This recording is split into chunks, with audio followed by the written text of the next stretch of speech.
Ini merupakan wujud solidaritas Indonesia, wujud kepedulian bangsa Indonesia terhadap kemanusiaan. Karena tragedi kemanusiaan yang ada di Gaza tidak dapat diterima dan harus sesegera mungkin dihentikan. Saya ingin menekankan kembali bahwa Indonesia akan terus bersama perjuangan bangsa Palestina. Soal posisinya di PDI Perjuangan, sampai sekarang sikap dan posisi Mas Gibran masih belum jelas. Apakah dia mundur dari partai yang sudah menyediakan karpet merah baginya ketika Pilkada Solo dan mendukung dengan sepenuh hati ayahnya, Pak Jokowi, selama perjalanan panjang 20 tahun lebih karir politiknya? Apakah dia ini sudah benar-benar mundur dan pamitan dengan baik-baik? Atau dia ini memang cuma memancing-mancing saja buat dipecat PDI Perjuangan supaya kemudian bisa bersandiwara sebagai korban, supaya bisa playing victim, supaya bisa berteriak keras kalau dia ini sudah dizolimi. Ada sirup rasa jeruk dan durian, ada keripik rasa keju dan ikan, ada republik rasa kerajaan. Saya sedih ketika kemudian Gibran ke sana. Saya salah satu yang mendukung Jokowi habis-habisan dari tahun 2012, dari saat dia pindah dari Solo ke Jakarta. Kalau orang tanya, "Yan, lu sedih nggak?" Sedih. Istri saya menangis. Lu kecewa nggak? Kecewa. Lu kesel nggak? Kesel. Kalau misalnya gue ketemu Presiden Jokowi, gue pengen nanya, kenapa sih? Kenapa? Apa salah kita? Apa yang kemudian yang tidak menyenangkan dari yang kita lakukan yang membuat kamu seperti ini? Kira-kira seperti itu. Kalau bisa sambil goncang-goncangan tubuhnya. Ada apa? Gitu kira-kira gitu ya. Kenapa? Saya butuh jawaban. Saya butuh jawaban. Dulu mau percaya tidak percaya, dia pernah menawarkan saya menjadi menteri, saya tidak mau. Berapa kali acara kita, dia tanya, "Mas Hadian ada uangnya?" Ada. Saya bisa cari, saya bisa kumpulkan dari teman-teman yang lain. Saya tidak terima apapun. Kenapa? Saya tidak minta apapun. Saya tidak pernah minta tambang sama dia walaupun saya di Komisi 7. Saya tidak minta keistimewaan apapun. Saya tidak mau minta apapun dari Presiden Jokowi agar menjaga dia tetap menjadi presiden dalam bayangan kita seperti dulu, baik, benar, lurus dan sebagainya. Tiba-tiba berapa hari lalu saya seolah-olah diguncang-guncangkan, kenapa begini. Lalu ratusan ribuan orang bertanya pada saya, "Kenapa, Bang?" Dan saya bilang, saya tidak punya jawabannya. Saya tidak punya jawaban yang bisa saya pastikan. Sekarang kita bisa menduga-duga, oh jangan-jangan karena ini, jangan-jangan karena ini segala macam. Tapi jawaban pastinya harus saya dapatkan dari mulutnya Presiden Jokowi sekali. Langsung. Saya menanya sama dia, "Kenapa, Pak Presiden? Apa yang membuat kamu kecewa? Apakah 3 periode? Apakah ada yang lain? Atau mungkin kamu tidak suka sama saya? Atau apa?" Ya ngomong aja. Saya berterima kasih karena saya diberikan kesempatan hidup hari ini, di mana saya bisa kemudian menjadi bagian dari sebuah pertarungan bersejarah melawan menantu Soeharto dan anak Presiden Jokowi bersamaan. Saya itu tidak marah kepada siapa-siapa. Saya marah kepada Presiden Republik Indonesia, Joko Widodo. Kenapa? Karena menurut saya beliau itu tidak menjalankan apa yang disebut fatsun politik. Fatsun politik itu nggak ada tertulis, nggak pernah ada tertulis. Tapi itu ada etika, gitu loh. Dan menurut saya ini ada etika yang dilanggar. Gitu.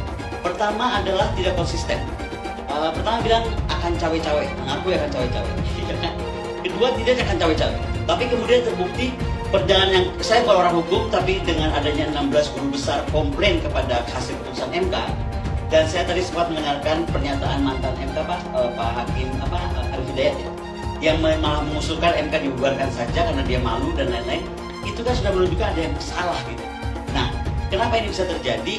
Ini yang menurut saya masyarakat tuh, Pak Presiden harus tahu bahwa masyarakat kita itu cerdas, ya kan? Kalaupun diam tuh bukan tidak mengerti, tapi jangan sampai semua kemarahan yang tersumbat ini bisa meledak.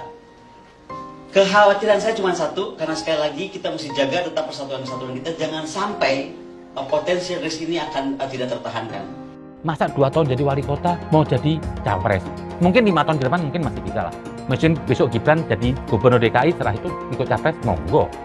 Itu kenapa saya makin simpatik dengan PDIP setelah melihat PKB berzina dengan Anies. Ini kan PKB ini NU, Anies kan gerbongnya Wahabi. Jadi saya lihat apa? Partai-partai bertopeng Islam ini ternyata apa? Nggak ada gunanya. Kok saya lebih berpihak sekarang ke PDIP? Yang punya apa? Ideologi, punya integritas. Dia nggak berzina dengan partai-partai yang mengancam NKRI. Calon Presiden Pak Prabowo.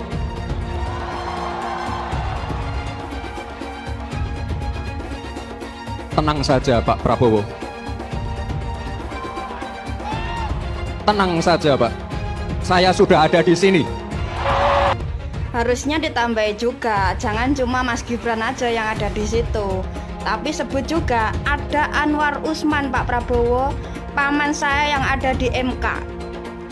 Kalau undang-undang aja bisa kita custom, bisa kita modif, apalagi nanti cuma sekedar gugatan hasil Pilpres. Nah, begitu baru pas. Bahwa ini permainan catur Jokowi yang sebenarnya mendukung Ganjar, tapi menjadikan Gibran sebagai korban supaya Prabowo kalah. Bahwa lolosnya Gibran di Mahkamah Konstitusi itu adalah pengorbanan terbesar Jokowi supaya nanti Anies Baswedan nggak menang, dan nantinya semua orang Jokowi yaitu Ganjar dan Prabowo yang akan berhadapan. Jokowi versus Megawati, bahwa Jokowi itu sakit hati karena direndahkan Bu Mega, kemudian melawan dengan keluar dari PDI Perjuangan dan mencalonkan Gibran supaya bisa menghancurkan PDI Perjuangan.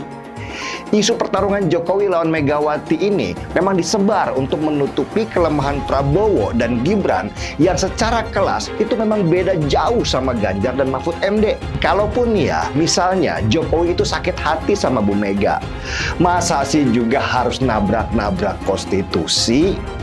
Ini kan bahaya, hanya karena baper kemudian merusakkan semua tatanan negara. Karena saya sebagai hakim Mahkamah Konstitusi sedang berkabung. Karena di Mahkamah Konstitusi baru saja terjadi prahara. Ada indikasi pertanyaan apakah Indonesia sekarang sedang baik-baik saja atau tidak. Saya mengatakan di berbagai sektor bidang kehidupan Indonesia sedang tidak baik-baik saja. Bayangkan Bapak Ibu sekalian, di era Soeharto, era rezim Orde Baru atau Orde Lama pun, itu tidak ada kekuatan yang terpusat di tangan-tangan tertentu. Dia mempunyai partai politik, dia mempunyai tangan-tangan di bidang legislatif, dia mempunyai tangan-tangan di bidang eksekutif, sekaligus juga dia mempunyai tangan-tangan di bidang yudikatif. Kenapa saya pakai baju hitam? Karena saya sebagai hakim Mahkamah Konstitusi sedang berkabung. Karena di Mahkamah Konstitusi baru saja terjadi prahara. Ini perlu diketahui, ini perkara belum pernah terjadi dalam sejarah umat manusia. Sekarang ini akal sehat itu sudah dikalahkan oleh akal bulus dan akal pulus. Akal pulus itu untuk uang, kekayaan, akal bulus itu untuk jabatan. Banyak yang kecewa ketika Gibran akhirnya diumumkan sebagai bakal calon wakil presiden untuk mendampingi Prabowo Subianto. Ya, sekarang coba bayangkan saja ya, Presiden Jokowi sendiri pernah mengatakan bahwa Gibran itu masih belum cukup umur dan pengalaman. Gibran ini masih menjadi wali kota Solo juga baru 2 tahun. Tapi sekarang yang terjadi apa coba? Justru Presiden Jokowi sendiri yang merestui Gibran untuk maju sebagai cawapres Prabowo Subianto. Jadi ya, biarkan saja masyarakat yang menilai. Ya, harapan saya dengan melihat situasi yang terjadi saat ini ya, maka tidak ada kata lain kecuali fokus dan gaspol untuk memenangkan pasangan Ganjar Pranowo dan Mahfud MD. Prabowo ini hanya pernah menjabat di tingkat eksekutif sebagai Menteri Pertahanan. Begitu juga dengan Gibran, hanya berpengalaman di tingkat eksekutif sebagai wali kota Solo. Padahal ya, negara ini sangat-sangat besar. Untuk itu jangan sampai dijadikan sebagai ajang percobaan. Sungguh ini sangat-sangat berbahaya. Begitu juga kalau dibandingkan dengan Anies dan Caimin. Saya suka nangis loh. Beliau tuh sampai kurus loh. Mikir kenapa? Mikir kita loh. Mikir rakyat loh. Nah, yang pasti kalau buat saya, dibandingkan misalnya Pak Gibran jadi maju gitu, Mas Gibran gitu ya. Ya saya pilih Ganjar sama Mahfud lah, karena lebih teruji kan. Anda jadi wali kota baru 2 tahun 3 tahun kan belum teruji juga. Ini urus negara loh, mau jadi presiden loh. Kalau Anda belum lengkap, belum pernah di legislatif, belum nasional ya maksudnya DPR. Kalau DPR kan belum ngerti nih pemerintahan seperti apa. Anda belum pernah di eksekutif yang tingkat provinsi, Anda nggak ngerti jadi presiden nanti. Ini bukan soal belajar coba-coba loh. Ini negara dipertaruhkan untuk 2045. Kita kan mau mencapai 100 tahun ini mau jadi apa? Kalau coba-coba, ini negara sebentar lagi 300 juta penduduk kita. Mana boleh kita kasih orang coba-coba. Saya tidak meremehkan anak muda ya. Anak muda bisa lebih kreatif gitu ya. Tapi bicara tata negara, harus mengerti konstitusi. Anda bukan hanya untuk berani untuk maju. Kalau cuma berani maju, banyak bisa kita pilih orang berani maju. Tapi yang lengkap dengan track record ini kan butuh waktu pembuktian. Saya pasti pilih Pak Ganjar, Pak Mahfud yang lebih pengalaman. Saya tidak mau anak cucu saya harus nunggu sekian tahun lagi. Pengalaman Jakarta gitu kan, nunggu lagi mundur. Males sudah. Jadi kita nggak usah coba-coba deh. Udah jangan dengerin janji-janji manis orang. Buktikan aja selama ini bagaimana. Anies Baswedan adalah yang terbaik dan banyak baik-baik sebagai calon pemimpin di negeri ini. Alam semesta memberikan dukungannya kepada kita. Hingga betapa besarnya dan betapa beratnya rintangan itu, insya Allah kita akan mampu melewati itu, saudara semuanya. Kita akan mampu melewati itu, dan insya Allah kita akan membawa kemenangan kepada pasangan kita ini. Pasangan kita, amin. Pasangan kita, amin. Insya Allah. Harus dicek betul, pernah nggak calon pemimpin kita, calon presiden kita ini memecah belah umat. Kalau punya jejak pernah memecah belah umat, jangan dipilih. Kita lihat apakah pemimpin kita, calon pemimpin kita ini ya pernah menggunakan agama sebagai alat untuk memenangkan kepentingannya atau tidak. Kalau agama diperalat untuk merebut kekuasaan, jangan dipilih. Sekali lagi, kalau ada calon pemimpin yang punya rekam jejak memperalat agama untuk kepentingan politiknya, jangan dipilih. Kalau kalian pendukung saya, haram hukumnya membawa isu sara. Haram hukumnya.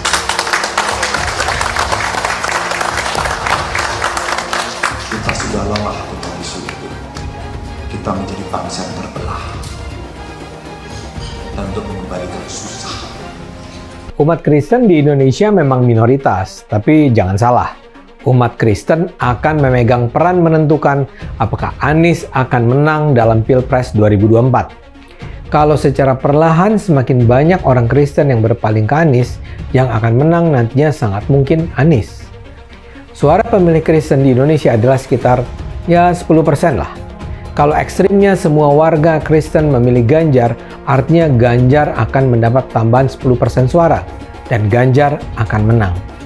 Nah, itulah saya katakan kekompakan suara pemilih Kristen akan menentukan. Begitu suara pemilih Kristen terbelah secara timpang, Anies akan bisa mengalahkan Ganjar. Anies tahu jagoannya itu hanya akan menang kalau bisa memecah suara pemilih Kristen. Sekarang semua bergantung pada umat Kristen. Kekompakan pemilih Kristen akan menentukan apakah pada akhirnya Indonesia akan dipimpin Anies atau Ganjar. Elektabilitasnya Anies merosot ya seiring mulai terkuaknya kontroversi dari kepemimpinan Anies di Jakarta.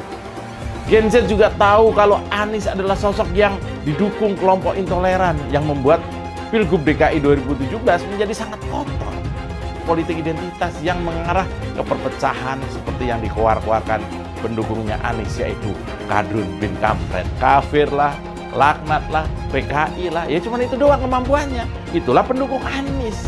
Jangan pernah takut melawan Kadrun yang cuma pengen Indonesia hancur. Siap kawal kasus Ahok, siap penjarakan Ahok, takbir, takbir. Takbir! Siap kawal kasus Ahok! Siap! Siap kawal kasus Ahok! Siap! Betul! Betul! Tangkap, tangkap, tangkap si Ahok! Tangkap si Ahok sekarang juga! Tangkap, tangkap, tangkap si Ahok! Tangkap si Ahok sekarang juga! Takbir! Allahu Akbar! Takbir! Allahu Akbar! Tangkap, tangkap, tangkap si Ahok! Tangkap si Ahok sekarang juga! Tangkap, tangkap! Tangkap si Ahok sekarang juga! Lagi! Penjajahan di depan mata itu di Jakarta. Kita semua pribumi ditindas dan dikalahkan. Kini telah merdeka. Kini saatnya kita menjadi tuan rumah di negeri sendiri. Anies, ibunya Arab, bapaknya Arab, kakeknya Arab. Mas Anies nikah dengan keturunan Arab. Menantu Mas Anies, anak Mas Anies nikahnya dengan Arab lagi. Jadi Mas Anies kalau merepresentasikan Indonesia agak kurang keindonesiaannya. Mungkin 3% Indonesia aja yang bisa direpresentasikan oleh Mas Anies. Nasdem mengingatkan rakyat bahwa Anies kurang mewakili Indonesia karena dia Arab. Apakah ini rasis? Menurut saya tidak. Menurut saya justru ini nasionalis. Seperti di Pilkada DKI dulu, mereka juga ingatkan warga DKI bahwa Ahok itu Cina. Lihat, Cinanya Ahok selalu dibawa-bawa. Bahkan sampai terang-terangan ajak ganyang bantai Cina. Jadi sah-sah aja kalau Hasan Nasbi bilang Anies itu kurang mewakili Indonesia karena dia Arab. Lah, mereka juga dulu begitu. Kalau Cina dianggap bukan pribumi, sementara Arab dianggap pribumi, itu baru namanya rasis. Rasis biadab itu. Kalau Cina bukan pribumi, Arab juga bukan. Hasan Nasbi cuma mengingatkan, pilih presiden yang pribumi saja. Saya bilang, Nis, ente nggak bisa jadi presiden. Kenapa? Karena presiden adalah orang Indonesia asli, saya bilang. DKI yang kita harapkan, Anies Baswedan yang begitu jelas Islamnya. 4 tahun 8 bulan jadi gubernur. Mana peraturan pergub saja yang melarang miras? Mana perda Islam apalagi? Yang akhirnya tidak berani juga menegakkan hukum Islam. Banjir tetap banjir, macet tetap macet, kriminalitas Jakarta. Anda tahu, 2 menit sekali terjadi pencurian. Sekarang orang sedang euforia, dia mau dicapreskan. Bagaimana umat terjebak lagi, bodoh lagi, masuk lagi. Kalau misalnya memang Anies itu mau maju dan dia tekad mau menegakkan hukum Islam dan menyatakan perlawanan, saya penuh. Tapi dia tidak lakukan itu. Tahu nggak, sumur resapan yang ngabisin anggaran beratus miliar itu meresap air agar masuk ke dalam bumi sesuai dengan sunatullah. Tetapi ternyata sumur ini tidak meresap air, malah airnya itu menggenang di sumur-sumur itu. Sumur resapan itu sekarang harus disiapin pompa untuk menguras air di sumur resapan. Kalaupun dia harus makan babi sepanjang jadi presiden, mungkin akan dilakukan. Jangan sampai Indonesia jatuh ke tangan pembohong. Jangan sampai Indonesia jatuh ke tangan Anies Baswedan. Jangan hanya konsentrasi pada pembangunan benda-benda mati yang indah difoto dan bisa ditunjukkan dalam 5 tahun hasilnya. Kalau kita mau menilai sebuah janji, maka lihat janjinya atau lihat kenyataannya. Dulu janjinya apa ya? Dan ini aneh, betul-betul aneh. Ini bukan kampanye, tapi saya sampaikan di sini. Di satu sisi menyiapkan jalur-jalur air untuk dikirim ke laut, di sisi lain di lautnya dipasang dengan pulau reklamasi, tinggal tunggu waktu jadi rob, air balik. Dan ini melawan sunatullah. Kenapa? Air itu turun dari langit ke bumi, bukan ke laut. Harusnya dimasukkan ke dalam bumi, masukkan tanah. Di seluruh dunia air jatuh itu dimasukkan ke tanah. Bukan dialirkan pakai gorong-gorong raksasa ke laut. Jakarta telah mengambil keputusan yang fatal. Bukan banjir, itu memang parkir air. Bukan banjir, itu memang parkir air. Masyarakat berkeliling dengan membawa toa untuk memberitahu semuanya, termasuk sirine. Ibon 82 miliar. Apa alat transportasi yang dimiliki oleh hampir setiap orang? Alat transportasi yang dimiliki semua orang adalah kaki. Saya mensyukuri kenapa kalah, kenapa ditahan. Saya bersyukur atas itu semua. Saya coba bayangkan ya, kalau seandainya waktu itu kita menang gitu ya, hari ini belum tentu kita bisa nikmati seperti ini. Kita bersyukur 5 tahun Tuhan izinkan kasih ke orang yang pintar ngomong untuk kerja. Coba kalau kita bayangkan gitu ya, kalau kemarin saya masih jadi gubernur, ini saya udah turun ini. Tapi yang pintar ngomong itu dikira orang hebat kan? Ini lebih berbahaya tahun 2024. Langsung ketahuan karakternya. Langsung ketahuan itu. Di saya juga ada kutipan Pak di kamar saya Pak. Tulisannya, Jakarta telah mengambil keputusan yang fatal. Gus Dur itu buta mata juga buta hati. Pancasila Soekarno, ketuhanan ada di pantat. Anak Tuhan dari mana? Kalau Yesus anak Tuhan, bidangnya siapa? Besok di seluruh wilayah Indonesia kami katakan dan Iblis hanya menggoda orang yang beriman. Makanya jarang-jarang orang kafir kerasukan setan. Yang kerasukan setan itu orang baik-baik. Jarang, saya belum pernah nengok Cina kerasukan setan. Pernahkah Ahok itu kerasukan setan? Enggak, setannya juga. Karena sesama setan dilarang saling menggoda. Karena di salib itu ada jin kafir. Karena di salib itu ada jin kafir. Karena di salib itu ada jin kafir. Haleluya. Kepalanya ke kiri apa ke kanan? Kepalanya ke kiri apa ke kanan? Tetap percaya salib itu lambang mulia, bukan jin. Kok ketawa? Aku nggak nyindir siapa-siapa loh. Kalau Anda tanya saya jadi presiden, saya hari ini jadi presiden juga saya tahu apa yang saya mesti kerjakan. Karena saya udah kenyang dari DPRD tingkat 2, dari pengusaha, DPRD tingkat 2, bupati. Bupati itu paling kerja bener, paling ngerti tuh soal daerah seperti apa. Sampai hari ini portofolio saya lengkap sampai ke BUMN. Saya pernah legislatif, pernah eksekutif. Tapi nggak usah andai-andai gitu kan. Tapi kalau saya hari ini jadi saya tahu apa yang saya mesti kerjakan. Ya Anda nggak usah khawatir. Kita nggak bisa hindari ada orang memanfaatkan soal SARA untuk kampanye. Apalagi untuk menjatuhkan kita yang dikategorikan sebagai minoritas. Tapi bagi saya, ketika kita ada turun ke masyarakat, masyarakat juga bisa membaca, bisa merasakan mana yang tulus, mana yang tidak. Jadi ada guyonan gini dari teman-teman saya, bahwa saya itu bukan cuma double minoritas, tapi triple. Artinya apa? Udah turunan Tionghoa, Kristen, dan katanya terlalu jujur di pemerintahan.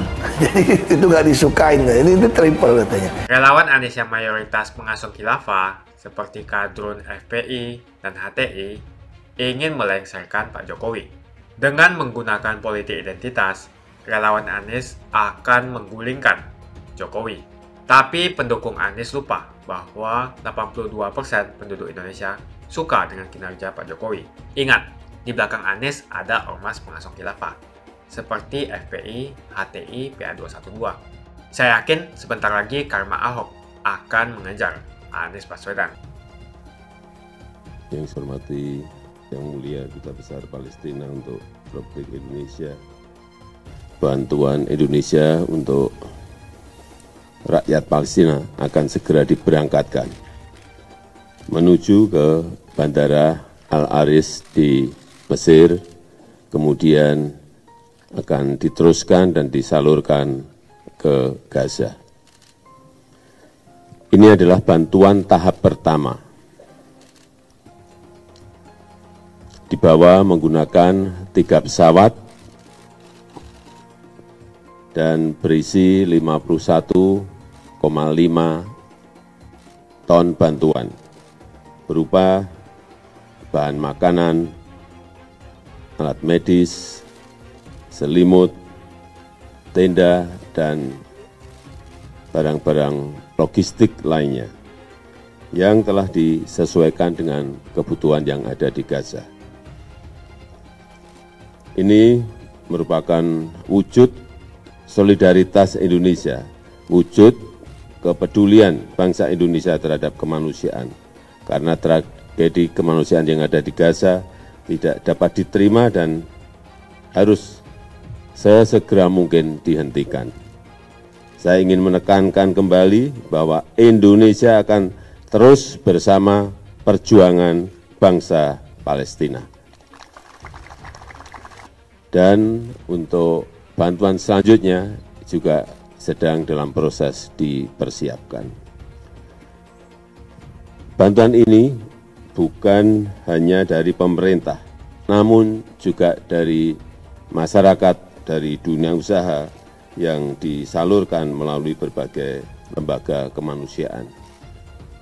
Ada yang dari Basnas, dari IHA, dari PMI, dari Kita Bisa, dan juga dari pemerintah, TNI dan Polri, yang selanjutnya kita harapkan akan semakin banyak bantuan-bantuan dari masyarakat dan dunia usaha. Banyak sekali yang ingin menyalurkan bantuannya sehingga ini akan kita koordinir karena masuknya ke sana juga tidak mudah. Kalau pemerintah itu lebih gampang sehingga kita terbuka dan kita harapkan nanti tahap kedua sesegera mungkin. Ya, bantuan segera diberangkatkan. Jadi dari sini ada dua pesawat memuat 21 ton, kemudian sisanya ada di Soekarno-Hatta lewat pesawat kargo yang memuat lebih banyak, yaitu kurang lebih 30-an ton. Dari sini nanti akan dibawa ke lewat Jeddah berhenti menunggu antrian untuk masuk ke Al-Aris. Dari Al-Aris baru nanti dibawa ke Gaza. Dan juga barang-barang bantuan yang disalurkan ini adalah disesuaikan dengan kebutuhan yang ada di Gaza. Misalnya penjernih air minum, yang di sana banyak sekali kesulitan mengenai air bersih. Ini kita siapkan. Kemudian juga alat-alat medis yang diperlukan, yang sangat penting yang diperlukan oleh rumah sakit yang ada di Gaza juga disiapkan, selain bahan-bahan makanan yang memang juga diperlukan, termasuk di dalamnya obat-obatan. Tapi juga obat-obatan juga disesuaikan yang tidak memerlukan penyimpanan yang sulit seperti cold storage dan lain-lain. Ya, saya rasa itu. Koordinasi di sini saya undang Duta Besar Mesir sama Duta Besar Palestina untuk koordinasi bantuan-bantuan selanjutnya. Kita tadi saya sudah sampaikan ke Duta Besar Palestina, kita membuka semua rumah sakit TNI untuk siap menerima pasien-pasien dari Palestina. Ini sudah kita sampaikan karena ini kita akan koordinasi dengan pihak-pihak yang berkuasa di situ, terutama Mesir mungkin dan negara-negara lain untuk memungkinkan korban-korban yang bisa kita evakuasi. Kemudian juga kita akan koordinasi dengan pihak Mesir di sana. TNI juga siap mengirim kapal rumah sakit untuk standby di sana untuk lebih memberi bantuan yang lebih banyak. Kan perjuangan kita sudah jelas. Presiden sudah ngomong, perjuangan kita hanya kita juga akan memikirkan kepentingan dan kebutuhan kita. Semakin dekat Pilpres, relawan Anies semakin beringas dan Anies semakin galau. Dengan menggunakan politik identitas, relawan Anies akan menggulingkan Jokowi. Relawan Anies yang mayoritas pengusung khilafah, seperti kadrun FPI dan HTI, ingin melengsarkan Pak Jokowi. Tapi pendukung Anies lupa bahwa 82% penduduk Indonesia suka dengan kinerja Pak Jokowi. Saya pikir kalau terjadi baku hantam, maka ada 82% yang akan menghajar kadrun pengusung khilafah itu. Kalau melihat perkembangan koalisi politik, yang paling agresif memperluas basis kerjasama yang sudah konkret adalah koalisi Ganjar. Sejak Ganjar diumumkan oleh PDIP, sudah resmi koalisi Ganjar ini didukung oleh 3 partai, yaitu P3, Hanura, dan juga Perindo. Nasdem pun semakin pusing melihat Anies, karena elektabilitas Anies semakin jatuh, dan banyak kader-kader Nasdem terjerat kasus korupsi. Seperti belakangan, kasus korupsi BTS. Kasus korupsi 8 triliun yang dilakukan oleh kader terbaik Nasdem yaitu Johnny G. Plate ini sangat menghantam Partai Nasdem, Menteri dari Kementerian Pertanian, di mana ini juga adalah dari Partai Nasdem. Apalagi belakangan ada 120.000 kader dari Partai Nasdem pindah ke Partai Perindo. Semenjak Nasdem mengusung Anies, banyak sekali petaka yang diterima oleh Nasdem. Apakah ini merupakan karma dari Ahok? Silahkan komentar di kolom komentar. Yang jelas saya tidak akan memilih Anies, karena Anies bukan pribumi yang jelas. Dan Anies juga merupakan antitesis daripada Jokowi. Antitesis artinya bertolak belakangan dengan semua kebijakan Jokowi. Anies sudah terang-terangan menyebutkan dia tidak akan melanjutkan kinerja dari Pak Jokowi. Tidak ada infrastruktur yang akan dibangun jika Anies memimpin Indonesia 5 tahun ke depan. Lagi pula, Anies juga didukung oleh khilafah dan pendukung Anies dari ormas seperti FPI dan juga HTI. Apa kita mau FPI dan HTI kembali di Indonesia jika Anies memimpin? Anies adalah bapak politik identitas yang menghalalkan segala cara untuk menggapai kekuasaan, termasuk menggunakan politik identitas berbasis agama. Kita lihat di kasus Ahok. Kita sudah bisa melihat kinerja Anies selama 5 tahun di Jakarta, dan ini merupakan rekam jejak Anies Baswedan. Tidak ada satupun janji yang dipenuhi, dan tidak ada kinerja yang bisa dibanggakan. Dari DP 0%, OKOC, kelebihan bayar, Formula E, banjir, sumur resapan, jalan rusak, dan gonta-ganti nama jalan. Jadi saya rasa tagline perubahan yang diusung Anies adalah tagline merubah kata korupsi menjadi kelebihan bayar, supaya semua koruptor tidak dijerat oleh pasal korupsi. Karena mereka semua hanya melakukan kelebihan bayar. Jadi perkataan Ahok sudah terbukti dan Jakarta sudah menjadi korban. Jangan biarkan Indonesia menjadi korban di bulan Anies Baswedan. Suara minoritas jangan lagi merasa takut untuk memilih pemimpin yang membela hak minoritas. Karena Anies jelas hanya memanfaatkan suara minoritas untuk mendapatkan suara. Ingat, di belakang Anies ada ormas pengasuh khilafah, seperti FPI, HTI, PA212. Saya yakin sebentar lagi karma Ahok akan mengejar Anies Baswedan. Begitu saja opini saya hari ini. Tuliskan opini kalian tentang Anies Baswedan di kolom komentar. Dan juga tuliskan pendapat kalian tentang people power oleh relawan Anies untuk melengsarkan Pak Jokowi. Tuliskan pendapat kalian. Jika kalian siap untuk melawan people power yang digaungkan oleh relawan Anies, ayo tuliskan lawan people power di kolom komentar. Pastikan Anda semua like video ini dan bagikan video ini ke teman dan family Anda supaya mereka semua mengetahui tentang informasi ini. Tekan tombol subscribe dan bunyikan lonceng notifikasi supaya kamu tidak ketinggalan